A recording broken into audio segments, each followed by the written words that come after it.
Hey, good evening, everybody, and welcome to Pop Go the Writers. It is June. Can you believe it's June already? No, I cannot believe that it's June already. It just doesn't seem right. It just don't seem right. Yeah. I mean, you were just before we got on air, we were talking about when Secret Invasion starts. It's going to be summer in Mm-hmm. like just over 2 weeks. Yeah, 2 weeks this coming Wednesday. Yeah. We're Maybe. already getting summer here. We've had this string of high 80s for like more than a week now. Today it finally was like mid 70s. Oh no, we've been in the 70s and lower. Mm, I was up in the on Saturday last week. I was up in the desert for Braden's graduation, and yeah. coming down the hill, I was driving through fog, Mm-hmm. and then when I got down the hill, it was all overcast and felt like it was going to rain. And It's some kind of weird thing. I heard that on a weather report thing that the two coasts were temperate or moderate, and all of the heat was like right in the middle, in the Midwest, Great Lakes where I'm at. But like New York City was, 74, something, kind of nice or whatever. But yeah, so weird. I blame it on UFOs. so it's like the opposite of microwaves. Yes. Yes. Wait, I Warm have a though. microwave story. I have to tell this microwave story. All The right. very first time I ever heard about microwave ovens, I was a kid, and every once in a while, my parents would have people over to the house, and that was a weird experience. To have anybody over to the house that wasn't like a relative, and that didn't even happen that often. But they had like card parties, and that's not a euphemism. They would have people over to play cards. Oh, okay. Card party. Yeah, I know it's archaic, but but Well, but no, I just never heard it called a card party. It's always, they'd play cards or they'd have a bridge night or, well, the this was open literally meet. like they would have several card tables set up in the living room. Not just it wasn't just like my parents had like another couple over to play cards. This was literally like I don't know 4, 5, 6 couples, and my mother would have like little dishes of candies out on tables and stuff like that, and us kids would have to go upstairs after a little while. But there, one guy that they had over was before, like when they were first coming over, he was regaling all of us about, well, a microwave oven. And nobody like really understood it. And I'll never forget what he said. He goes, you know what? It's like it makes the food think that it's being cooked. And everybody went, "Oh, ooh, what? Wow!" But that phrase stuck in my mind, all these years. And it wasn't until later that I said, "Wait a minute! It made the food think that it was being cooked." Never make any You sense are to me. feeling warmer. Yeah, right. Like number one, Mister, I don't think food thinks. And it Well, really not at does that the stage. food. It's not like it's just like plants the suggestion in the food's head that it Yeah. was being cooked, but rather it actually is cooking food. Uh, See, now I remember getting a microwave and old school, no turntable, nothing. This was Right. my mom was a manager at Kmart, and so she was able to get one early on, and when one of the first ones that came in, type of thing. And for some reason, I remember that whenever we cooked something, they said you should put like a cup of water or something in there as well. Uh-huh. I remember this. And I don't know why. I don't remember what it was about, but you were supposed to have that in there as well to offset or something. Yeah, I would assume it was because microwaves tend to dry things out. Maybe they thought that it was going to create like some wet heat or steam, so it wouldn't dry things out. But yeah, wait, that's so funny. I remember that now. Yeah, yeah, yeah, yeah. we went. I don't even remember when we did finally get a microwave, but it wasn't when I was real little. I was probably in high school, maybe before we had a microwave. Huh. Wait, I so want to I want to say I was probably 10 or 11, and my dietary intake changed from that point. I I went from, oh, I'm home alone, I got to feed myself, it's mhm. bologna sandwich time, Uh-huh. to hot dogs, burritos, anything, Mhm. anything you could nuke became the new thing. Right. Wait, I'm fascinated. Your mother was a manager at Kmart. My fondest like childhood toy memories come from Kmart. Like Kmart was our go-to place, and the toy department at Kmart was better than like the department store toy departments, in my mind. Oh wow, so many memories I got my first Mego Star Trek figures at a Kmart. I got my first Star Wars figures because before Yeah, I ever yeah. saw the movie or even knew what it was, Hmm. I was having lunch at the Kmart Cafe with Hmm. my dad. My dad and my brother and I went down there and had lunch with my mom on her lunch break. Yeah. And I had my allowance, and I was able to go to the toy department. My brother's like, "I saw something on an end cap that might interest you." Yes, it was on an And end cap. yeah, and all the figures were hanging there, Uh-huh. and I had no idea, so I picked what I thought were the coolest looking two, Yep. and it turned out it was Darth Vader and Chewbacca. Yep. You My know, my mother and I saw them. I remember coming around the corner, coming around the aisle, and they were all on an end cap. And I freaked out, and strangely enough, my mother allowed me to pick out a bunch of them. In fact, I think I almost got everything except for two all in at one time, but it took a while. It was they didn't have Han Solo and the Jawa, and there was not long after that there was a newspaper article. It was one of the columns where you wrote in questions and somebody would answer them, and it said something like, "I've been running all over Hell's Half Acre to find this one toy for my son, and it's a Jawa from Star Wars." And the guy replied something like, "Yes, that is happening all over the place. They were not in the initial shipments or something like that." And I found it I'm in Ohio near the Ohio Michigan line, and we found it up in kind of this smaller town up in Michigan at some point. Oh, what a memory coming around and seeing that end cap filled with the having first my 12 mom, Star mom Wars figures. having my mom work there had a nice side effect. Was Uh-huh. whenever the boxes came in, they knew that she got to look at them before they were put on the floor. I love it. So Oh. she knew which figures I needed. Ah. But there was another guy that worked there too named Gil, Hmm. and he would race for the boxes too. So it was kind of a race between my mom and Gil. But Gil turned out to be a huge influence on my life. Um, he ended up being my comic connection. Hmm. He the local comic store was way too far away for me to get to Yeah. when I was 11, 12 years old. So Yeah. he would pick up my weekly books. I would call in, tell him what I'd want. He'd pick them up and bring them to me. Wow. He took me to my first convention, which is where I met Jack Kirby and Walter Koenig and Carolyn Monroe. And then also, he is considered one of the very first cosplayers, Hmm. because before people would get into costumes and go to the cons, I mean, it was a little bit in the 70s and stuff, but it wasn't huge. Yeah.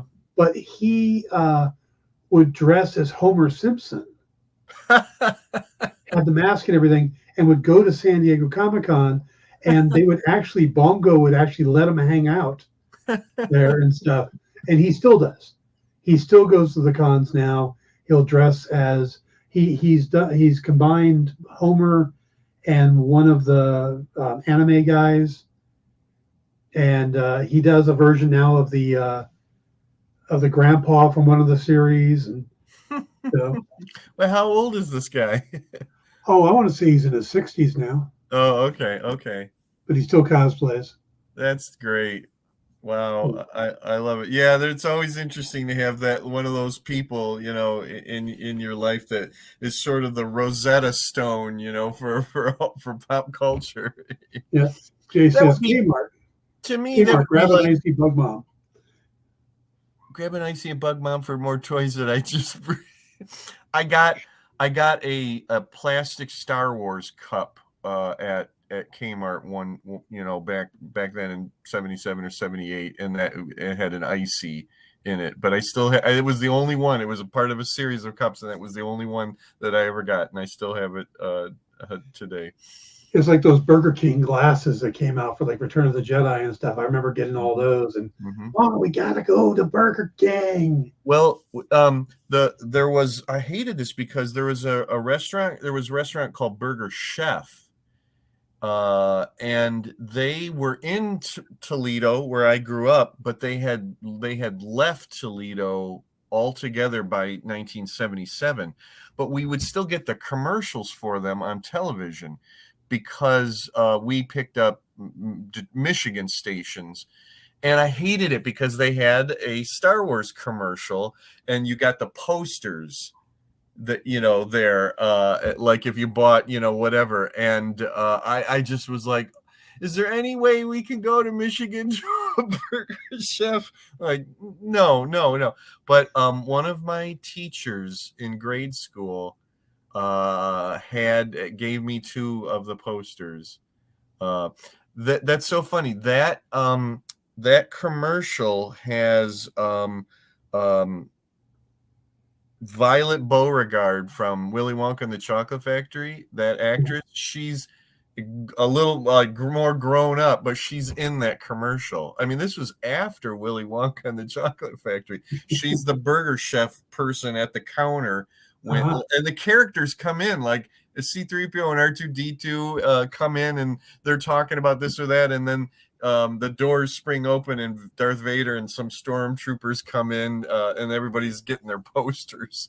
See, that's the great thing about Star Wars is you've got all these masked characters that you could do stuff like that because you don't have to bring David Prowse in or anything like that. They just suddenly, you just put a guy in a costume. Yeah, and if I'm not mistaken, it was actually Anthony Daniels at least doing the voice, if not actually in the costume. For that. I mean, and he would, God love him, but he would do just about anything, I think it was mostly because he just had such a proprietary feeling towards 3PO that he didn't want anybody else doing it. So he'd end up doing Burger Chef commercials or, whatever. But that was really early on. There's this wonderful mystique about that first year of Star Wars when, again, that feeling of there's nothing like this. There was never anything like this, and there's nothing like this, and everything was new and mysterious, and you wondered about this or that, and you wondered when a sequel might be out, and then all of this merchandise started coming out.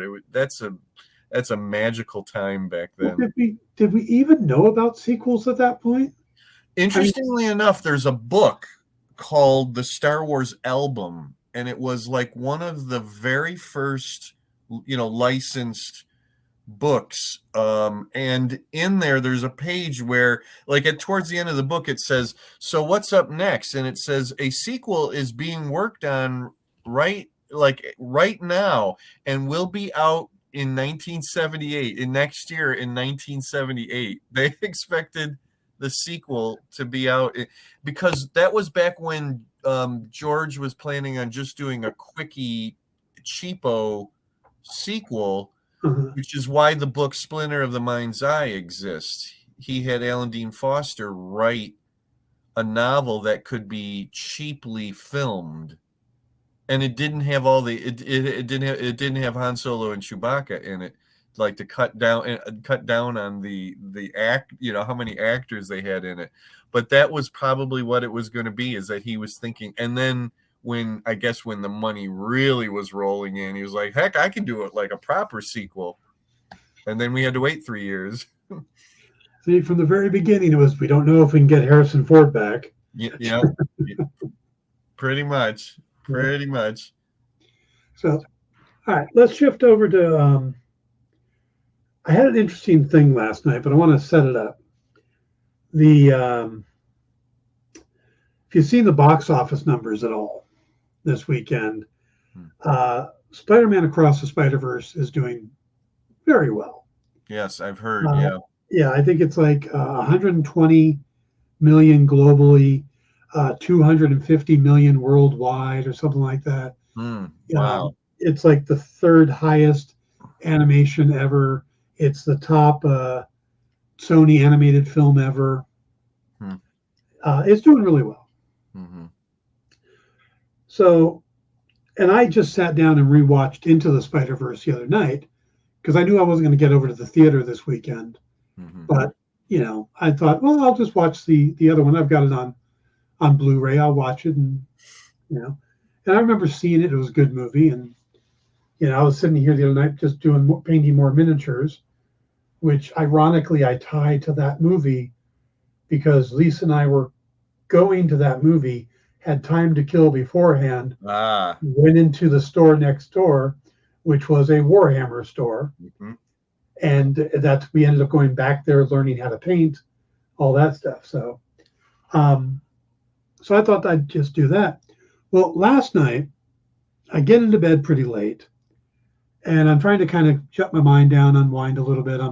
I'm flipping through like Facebook and TikTok and stuff. And I come across a scene from Across the Spider-Verse. Mm-hmm. And I'm like, I didn't think they released this scene. And it's an important scene. It's the Spider-Man India scene. That's why you asked what you asked on your Facebook post. Yeah.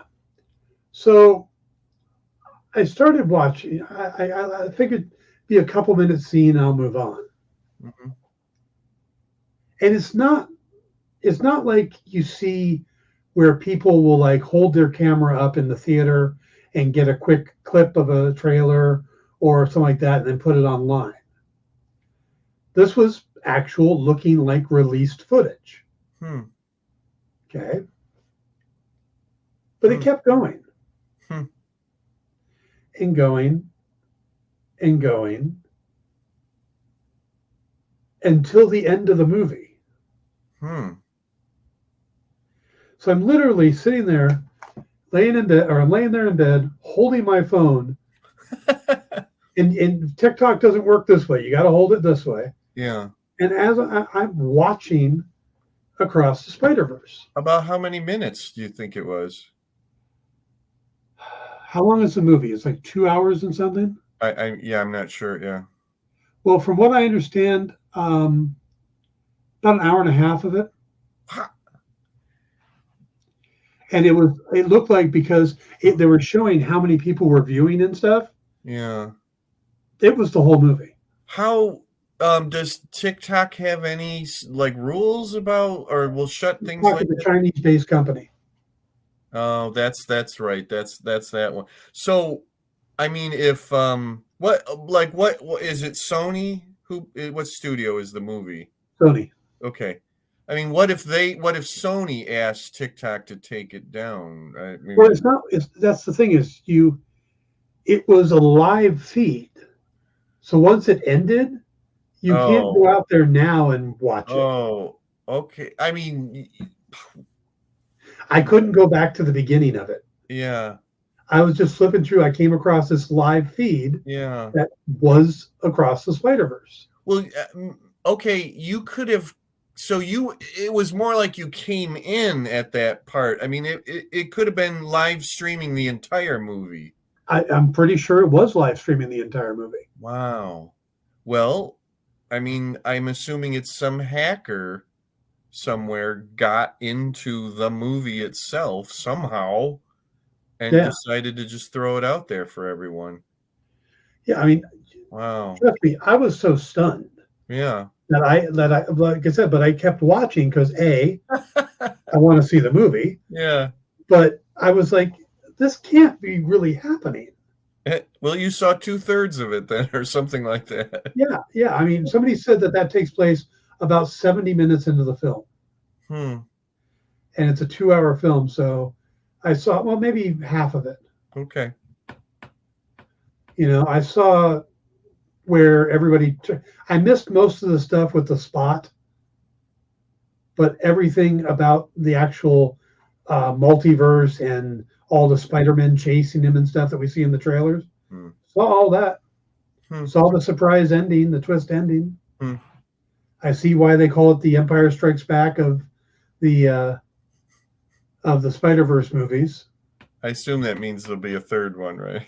Well, it's already scheduled for March 29th of 2024. Okay. So they were making them at the same time.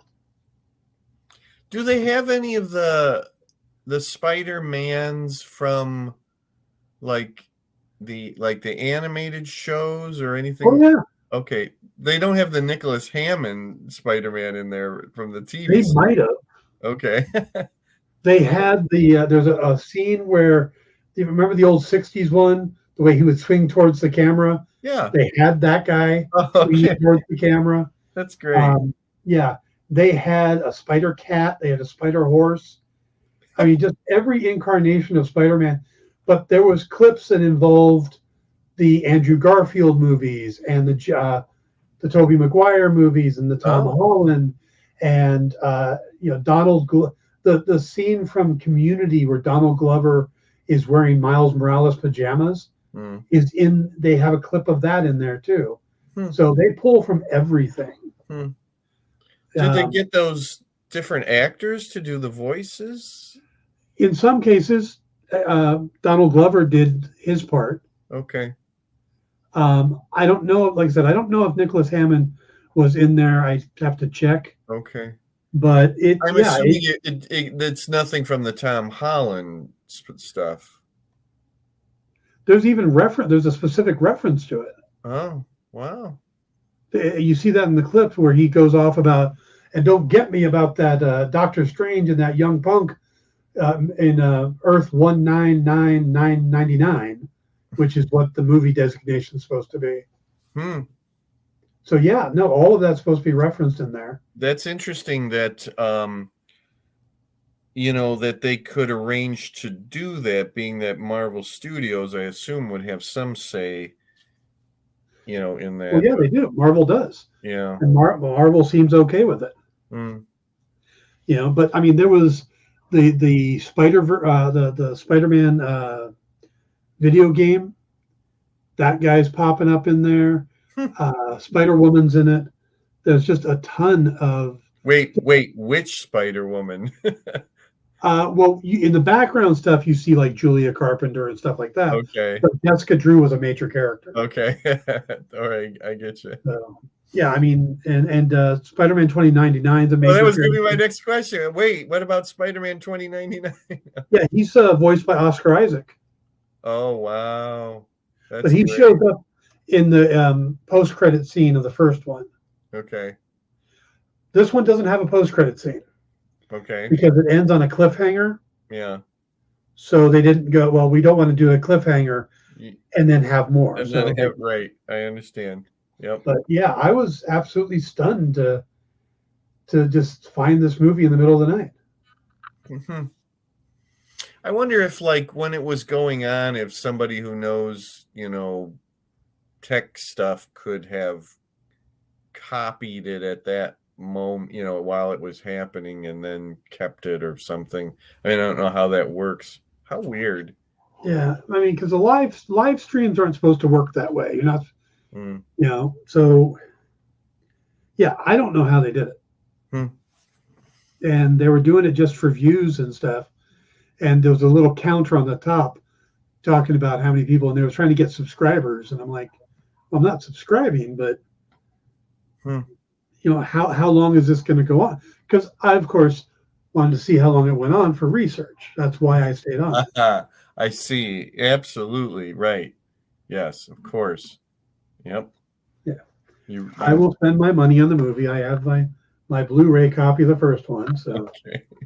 yeah, I they will just get my money. it just to me it's just so like blatant, like almost like, you're not high. I mean, it's basically pirating I mean, it's illegal, whatever it is, and but they're not hiding that fact, like.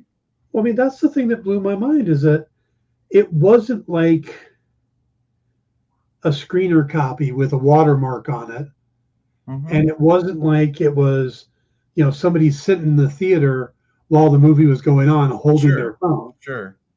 It looked like Well, somebody popped in the Blu-ray or the yep. DVD They on their computer and was watching and Then played it. they must have hacked into, I don't know what, the studio or a movie theater. I mean, I don't know. I don't even know these days.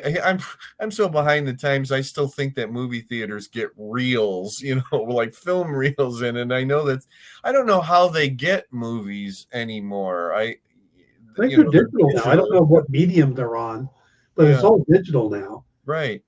But Yeah, what I and I mean know is like they're literally having them sent digitally to them, or they're connecting into some kind of a feed maybe from the studios or I the don't think it's a feed. I think they get like their own copy because you don't want to have it relying on the internet. yeah, I get right. Yeah, I mean, again, I'm so low tech or whatever. Okay, so they're being sent a digital copy of it. Yeah. Yeah, Now, if that means that it's downloaded and there's no actual physical copy, it shows up on the computer and then that I yeah. don't know. I wonder, it's interesting. I wonder if how, like, at some point, if they, because it's not like the old film reels where they would send it back once the run was over. So I wonder how, like, the distributor or whoever it is knows what happens to that digital copy. I mean, is it wiped? I mean, is it deleted? I don't, or maybe there's some sort of time thing on it, that it automatically deletes it I need to know. The inquiring minds need to know how modern theaters work. Or it could be set up on a system that they can send a code out and Hmm. that code deletes it. Yeah, see, now that's what I'm thinking. Yeah, it's some automatic kind of a thing like that. Boy, this whoever put that up could maybe even work for a theater and somehow have gotten Yeah. the digital copy like that. Yeah. Wow. You wouldn't want to embed a certain date on a film because if you want to pull it from theaters early or Hmm. if you want to extend it, say you're having a movie that's doing like way better than you Yep. expected, you don't want it to Yep. suddenly have to reship out Yeah. copies. But Do yeah, they do that anymore? In the old days, it used to be literally like, the poster on the side of the building, it would say well, held I, over for another month. I think it might still be physical medium or media because at least as recently as 2012, I know it's a decade ago now, Mm-hmm.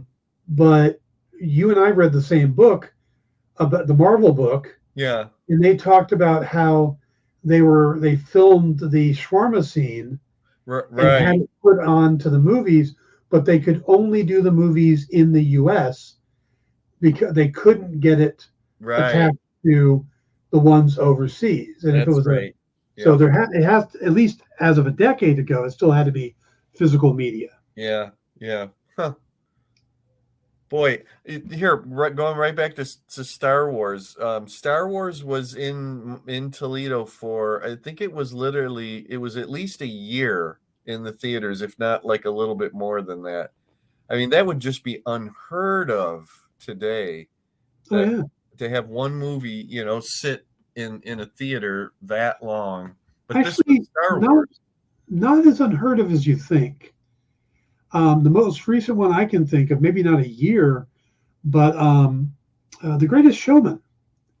It came out and did okay the first weekend, Mm, and then was actually made more money the second weekend mm. and more the third weekend. And it started doing that. And they started doing keeping it in theaters for 6, 7 months, and they were doing sing-alongs with it. I don't think I've ever heard. I thought that movie tanked. No, No, okay. no, no, it did really well, and there, like I said, it was the opposite of what you would expect. It didn't have a great opening Yeah. and then dropped 60%. It Hmm. went the opposite direction. Hmm. So Hmm. it happens. Yeah, I guess so. All right.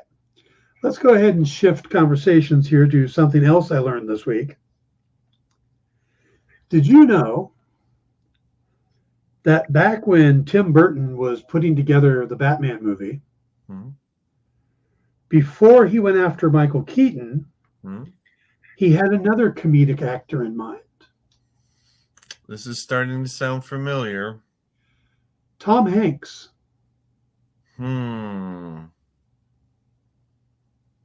Wow, he would have been pretty young, right? Yeah. Now, when was Bosom Buddies? That's 77. okay. So, this was still when the movie was going to be out in planned to be out in 89, or was this going to be earlier than that, or? No, this was still when it was on schedule. Okay, when it was on schedule. Yeah, Wow. he just decided to go with Keaton over Hanks.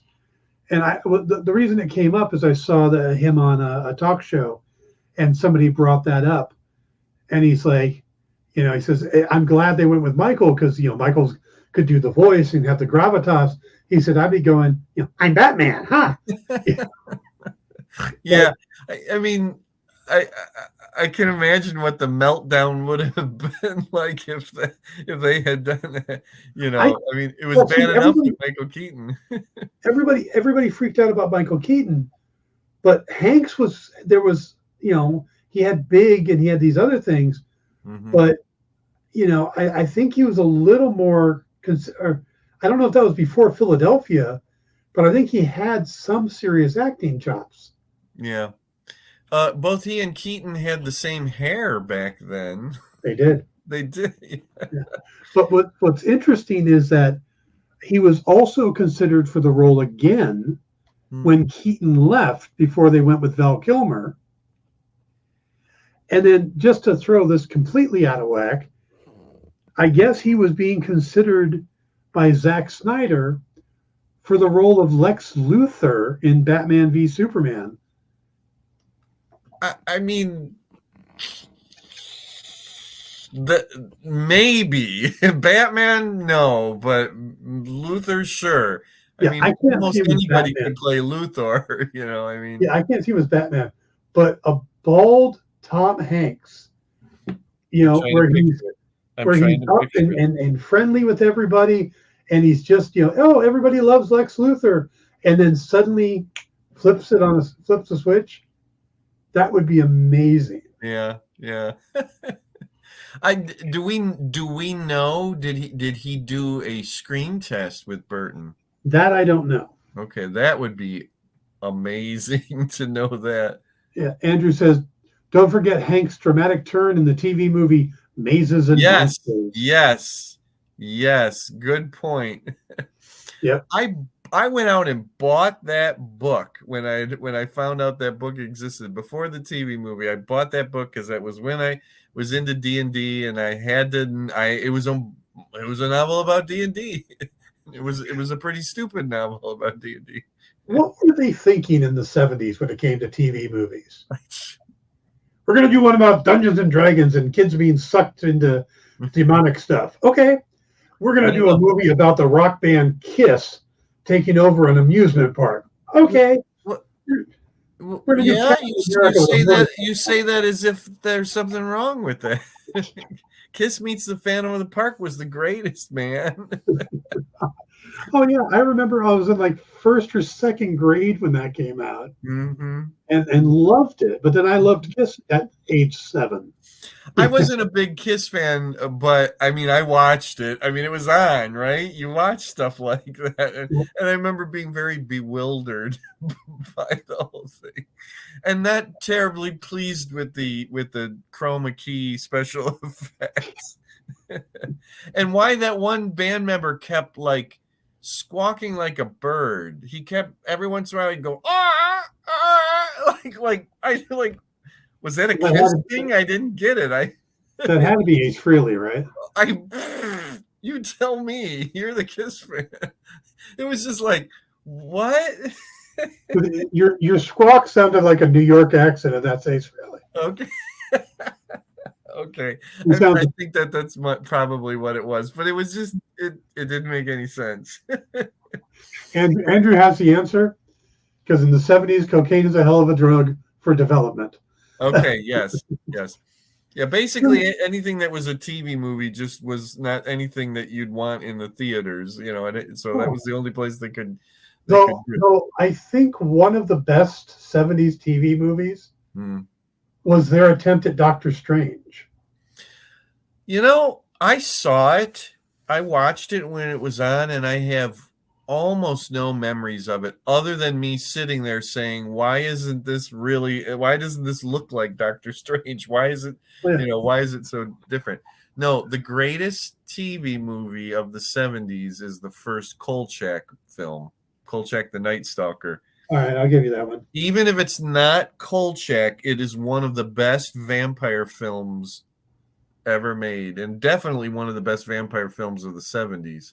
Yeah, that was a highlight. There's a lot of good horror movies, made for TV movies. Back then, there was many different things. There was this really strange one with William Shatner called The Babysitter. Look it up. It starred William Shatner, and I can't remember who the girl was in it. Darn, I can't think of it. But anyways, it's called The Babysitter. Look it up. There was a movie I saw recently, but it's a very old movie now.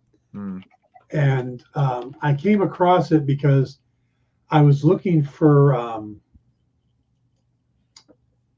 the Peter Horton version of Doctor Strange, the 70s one. Yeah.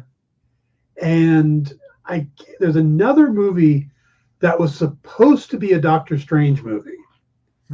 They wrote the script as a Doctor Strange movie, and then they couldn't get the rights to it. I'm trying to remember the name. I want to say it was like Modred or something. I'm looking for it real quick. Which is interesting because Marvel had a Modred the Mystic character. I'm looking for it because the main actor in it was Jeffrey Combs.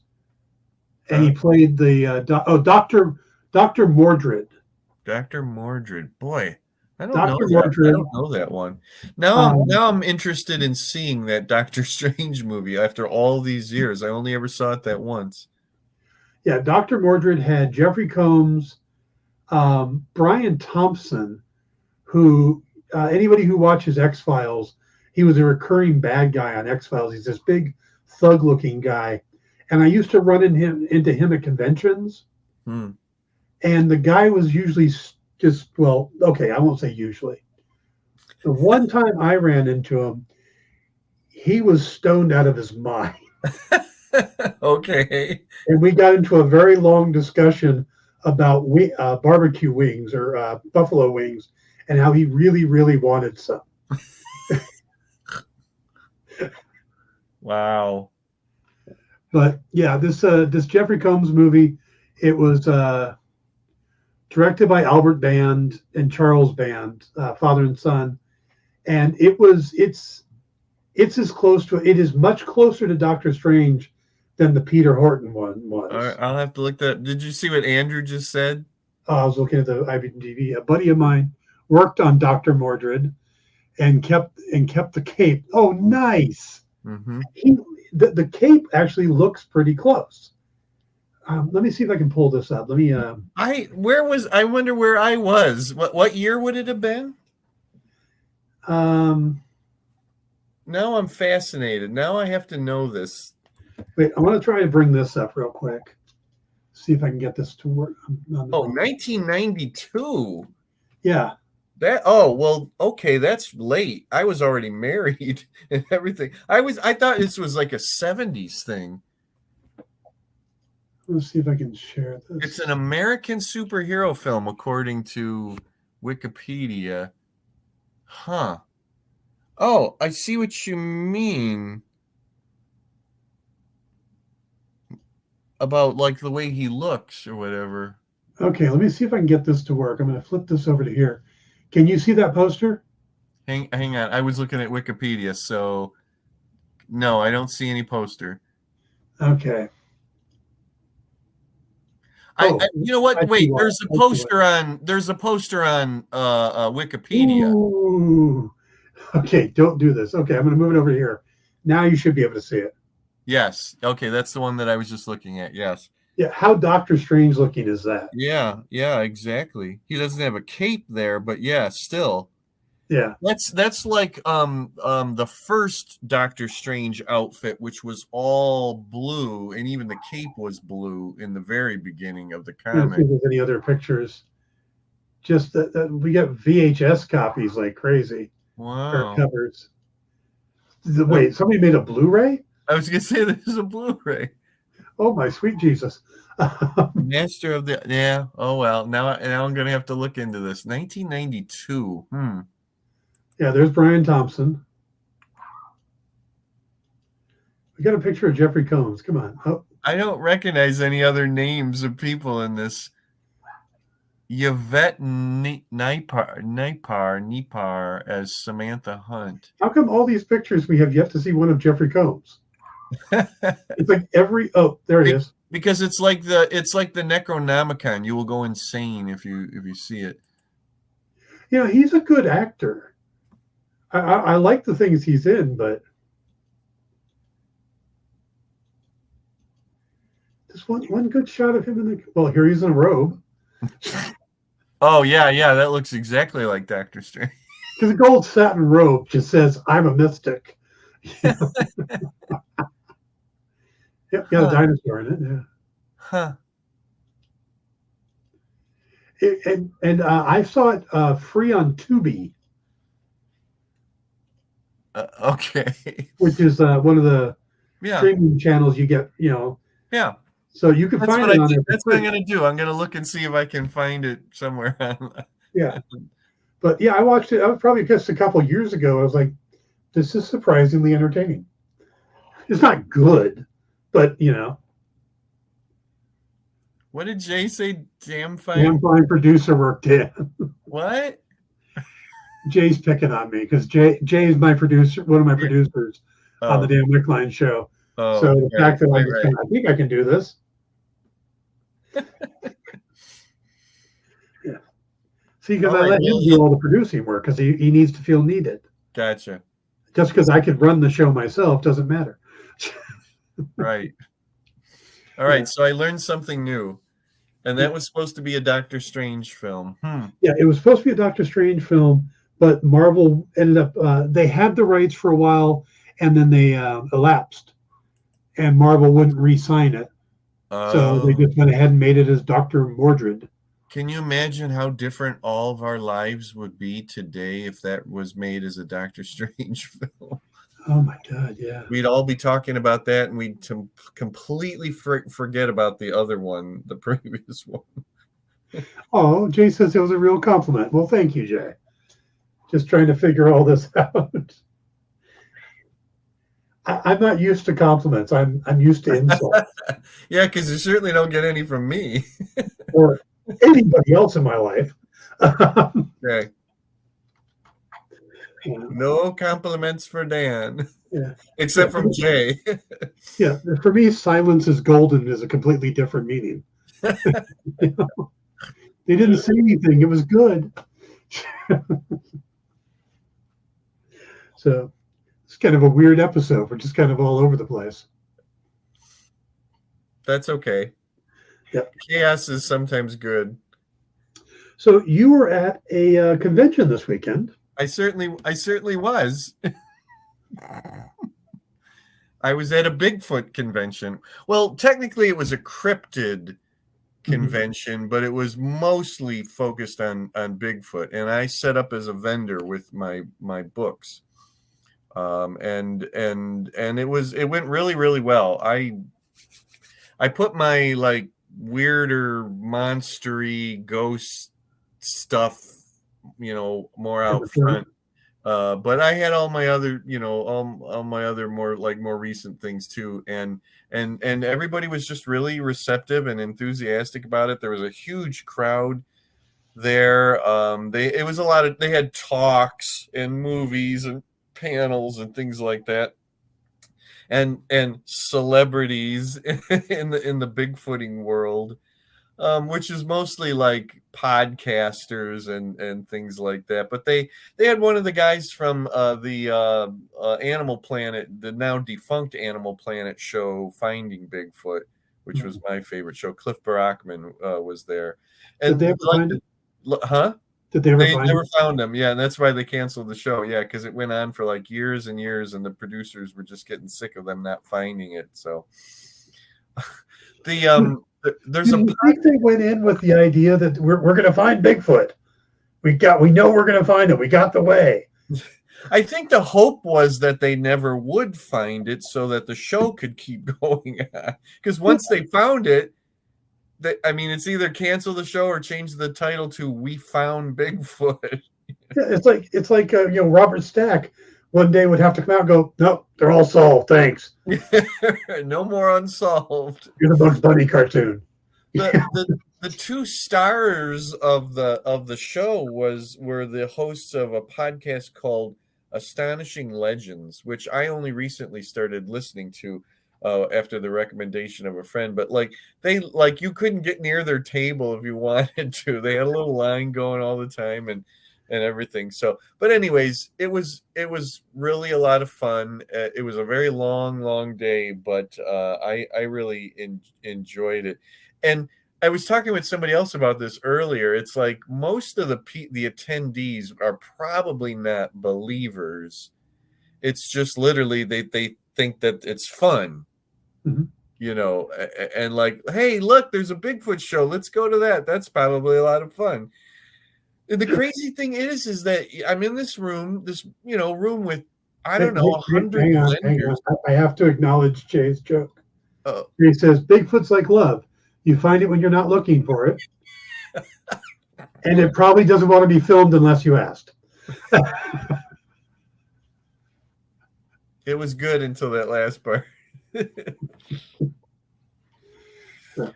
you were saying? I kept thinking about how we have merchandised and monetized these creatures that science does not recognize, but a lot of people believe they exist. And I don't know, it's just this weird thing with me where it's like, like there's Bigfoot plushes and Bigfoot everything. If you're a woodworker, you make Bigfoot this, that, and the other thing. And it just kind of cracks me up. And all the other things like the Mothman, which from what I understand, like you do not want to see the Mothman. It has like red glowing eyes and it gives you some sort of feeling of like being sick or disgusted or something like that, like or fear.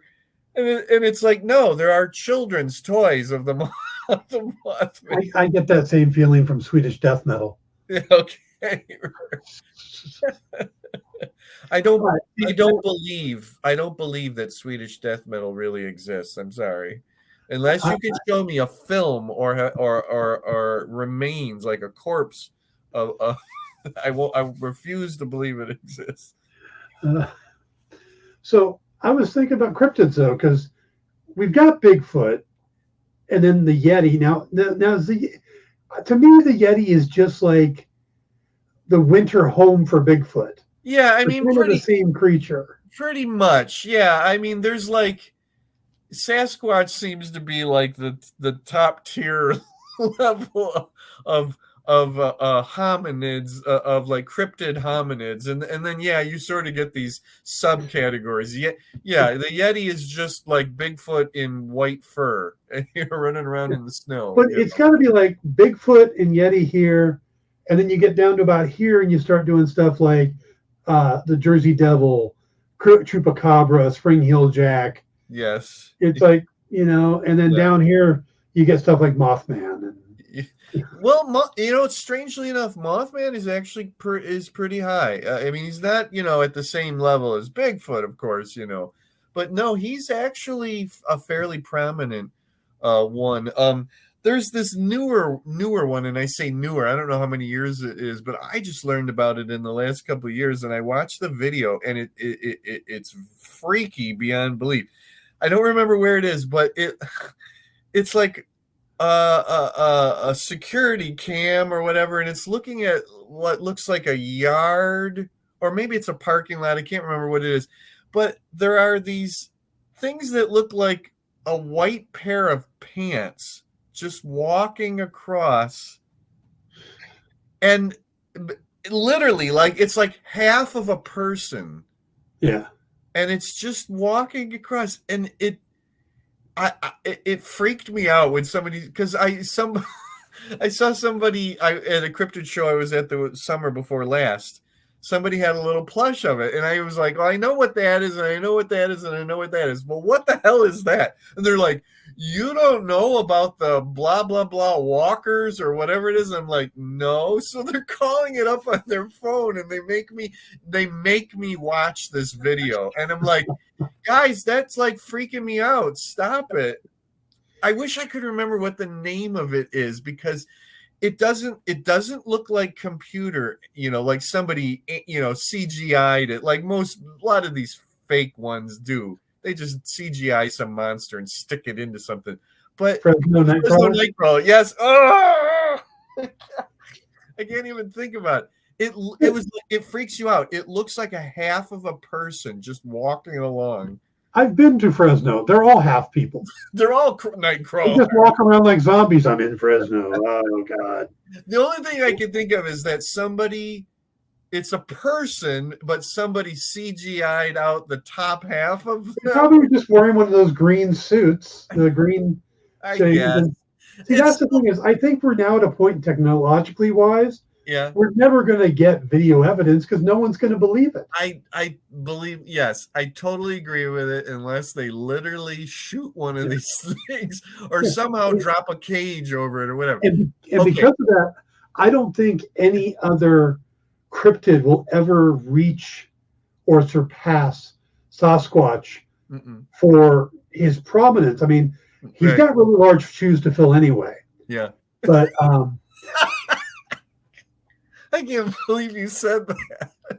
I had to set that joke up, but because I just don't think there'll be enough common sightings of them that that I just don't see it happening. That and we're going to get these little ones like Fresno Nightcrawler and the Jersey Devil and stuff like that, where you'll get these local ones, but I just don't think with technology the way it is, it's too advanced now. Yeah, for people to believe some of these videos. Yeah, you're right. There's a show on, I don't know if it's on PBS or where, I don't, PBS, maybe nobody even watches PBS. There's a show on about dinosaurs, and I guess that like a second season of it just came out, and a friend of mine is watching it, and he said that the animation, the animated dinosaurs in it are so good that even a jaded person like him sits there and watches it and almost forgets that it's not that they really filmed real dinosaurs, because it's that good.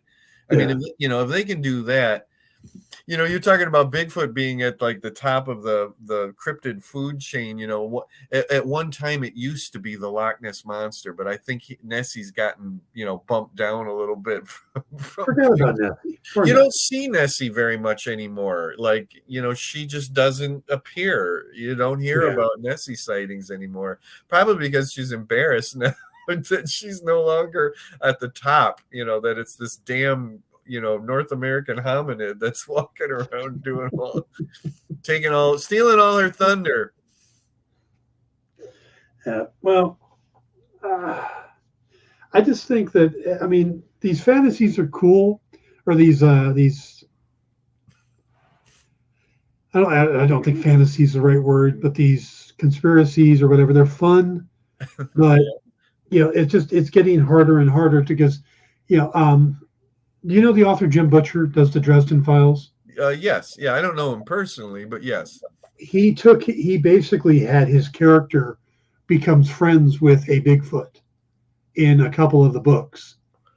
You know what? I think I saw this come up because I was Googling like Bigfoot fiction, and I saw a Jim Butcher book come up, and I didn't know why that was coming up. Kind of like Working for Bigfoot or something. Huh. Yeah, he did three short stories. One where he meets him, one where he ends up doing a job for him, and another one where he actually helps his son or something like that. Is this are these written as comedies or? They're urban fantasy. Okay, but Jim. Okay, so Bigfoot can talk in these. Yeah. Oh, okay, okay, I gotcha. All right. Yeah, he's actually in it. He's named River Shoulders because it's like an Indian name. Okay. Okay. Okay. And they actually make him a pretty cool character. He comes up in one of the main books as well. But there's a thing with whenever you use magic, the aura of magic will mess with electronics and technology. Mm-hmm. So like whenever Dresden has to drive this old beat up Volkswagen because it's got so little technology in it, so little electronic stuff that it'll work. But if he gets anything newer, it just goes on the fritz immediately. Gotcha. Right? Because it kind of explains the whole, well, it's just grainy footage. Well, I just thought that was kind of a neat explanation for it. Right. So, yeah, if you're into audiobooks, I highly recommend the book, The Dresden Files. Okay. Yes, and I've had a lot of people, recommend them to me. Did his fans accept this recent thing with Bigfoot in it? I mean, like they rolled with it. Oh yeah. It fit well into what he'd been doing. Oh, okay. Yeah. To me, I guess I didn't realize exactly what those were like. I thought they were a little bit more. They were darker or more serious. And then when you're telling me like he did a job for Bigfoot, it was like, well, because he makes it work in the universe he's created. Okay, gotcha. So there's a lot of absurdity, but it's one of those that the very first book in the series is just focused on magic. Mm-hmm. And then by the third book, he starts bringing stuff in like the Fey realm and stuff like that. So he starts adding this stuff on. Well, he's 20 books in. Or 20 novels in. He's got a huge following, and he can do these things. He can get more and more absurd. Gotcha. Because the character kind of acknowledges the absurdness. Okay. In almost a very clever Die Hard type way. Okay. Yeah. No, they're really well books, but the audiobooks are narrated by James Marsters, the guy that played Spike. Yeah. Yes. Yeah. And by far, he's the best book narrator I've come across. Wow. Okay. So, hey, we've almost filled up an hour with nothing. We're like the Seinfeld show. What? Well, you've got homework now. Remember, Fresno Nightcrawlers, and we're going to talk about it next week. Uh-huh. And you have to go watch Dr. Mordred. I better write that down, actually. Yeah, it's Mordred with an I. Yes, I did see that. Mordred. Yeah. Uh-huh. Yes. I couldn't remember the name, but I remember Jeffrey Combs was in it. Yep, I'm excited about that. I've got my little note now about it. All right. Anything big coming up this week for you?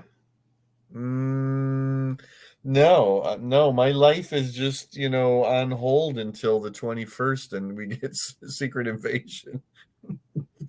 it seems like it's been a while since the last Marvel show, and I feel like Oh, it has. I need a new Marvel show.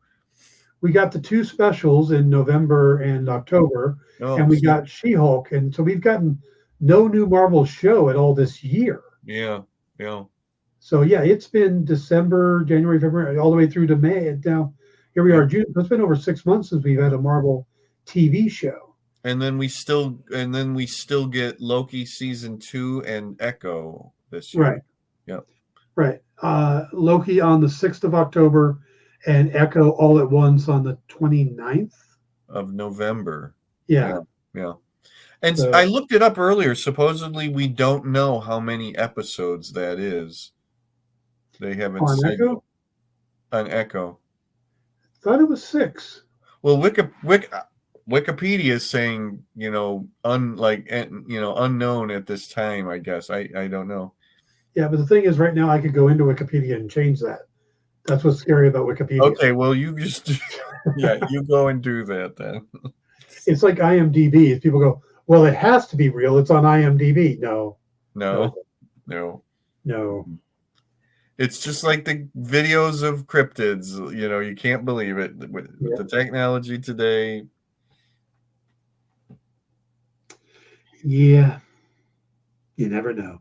You never know. All right, guys, we are going to wrap it up there. Great chatting with you, Jim. Thank you guys for tuning in. Andrew, Jay, everybody else who popped in and out. Please hit the like and subscribe buttons before you go. And we will be back next week. So have a great week. Go see